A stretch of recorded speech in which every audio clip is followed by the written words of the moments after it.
Assalamualaikum warahmatullahi wabarakatuh. Perkenalkan, nama saya Muhammad Afif Abdullah. Saya merupakan mahasiswa Universitas Bengkulu, program studi Teknik Mesin. Dengan nomor pokok saya W1C090067.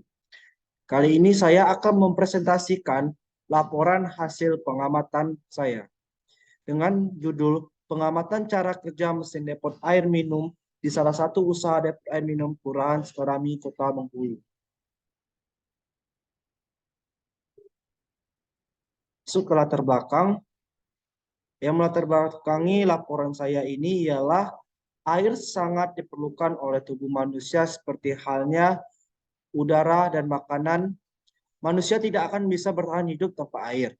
Selain berguna untuk manusia, air pun diperlukan oleh makhluk hidup lain, misalnya hewan dan tumbuhan. Bagi manusia, air sebagian besar digunakan sebagai air minum, baik yang dapat diminum langsung maupun yang harus dimasak terlebih dahulu sebelum diminum. Air merupakan kebutuhan mutlak bagi kehidupan manusia dan makhluk hidup lainnya. Badan manusia terdiri dari sekitar 65% air. Kehilangan air cukup banyak dapat berakibat fatal atau bahkan mengakibatkan kematian.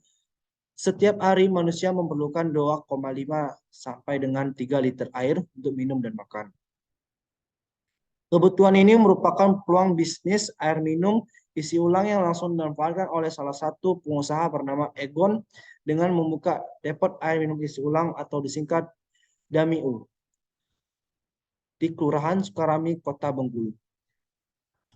Menjalankan usaha ini bisa meraup keuntungan yang besar karena masyarakat banyak yang beralih menggunakan jasa depot air di sini tersebut, ujar Egon. Pada usaha depot air minum isi ulang milik Egon terdapat mesin depot air yang berjenis mesin depot air minum reverse osmosis yang digunakan untuk mengolah air menjadi air minum yang sesuai dengan standar nasional. Cara kerja mesin depot air minum reverse osmosis ini ialah pada langkah pertama pengisian atau penampungan air baku bisa berasal dari air tanah, sumur, mata air, ataupun air PDAM. Sumber air minum tersebut yang nantinya akan disaring pada mesin dengan pengolahan air minum. Untuk air minum berasal dari olahan biasa menggunakan peralatan berbahan stainless steel.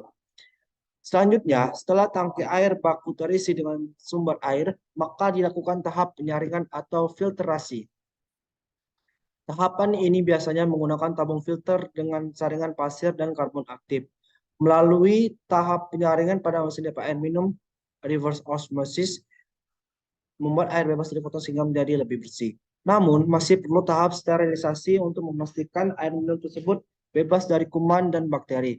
Pada tahap ini akan menggunakan bantuan sinar ultraviolet untuk membunuh mikroorganisme pada air yang bisa berbahaya bagi kesehatan.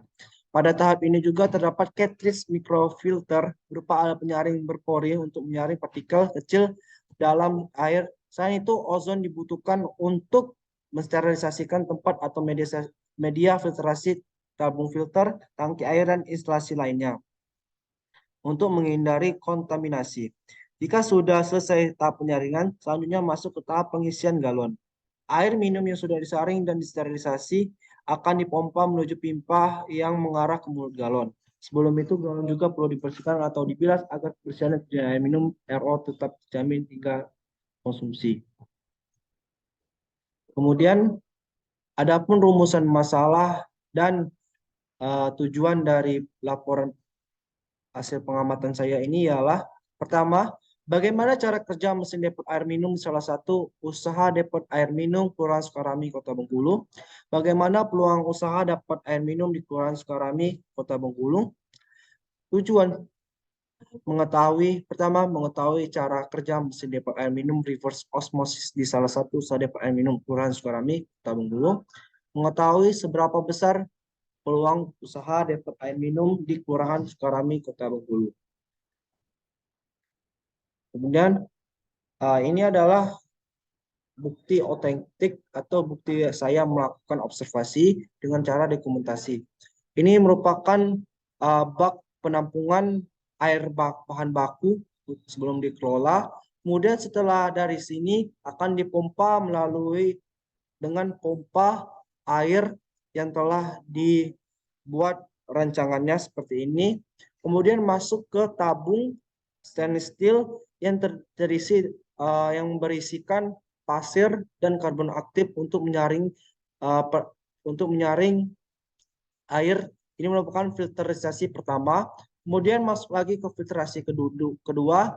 Di sini air tersebut akan difilter lagi menggunakan penyaring yang ada di dalam pipa ini.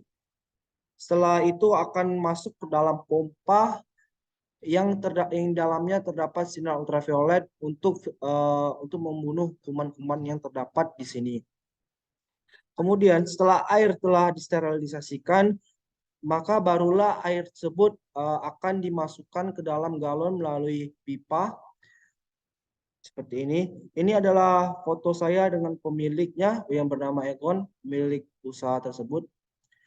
Mungkin hanya itu saja yang bisa saya sampaikan dalam laporan hasil pengamatan saya kali ini.